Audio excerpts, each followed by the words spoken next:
دا د باجوړ صدیق آباد پاټک بازار دی او شکر دی الحمدلله ډېر وخت پس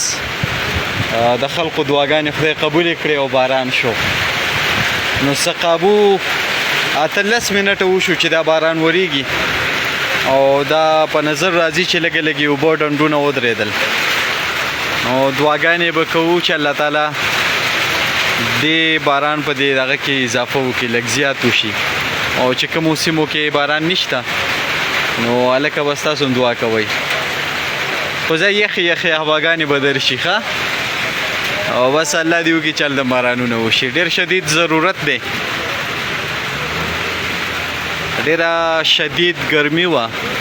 نو داسې ښکاري چې انشاءالله د دې باران سره به د ګرمۍ زور یوې ورځې دوو دپاره لږ غوندې کم شي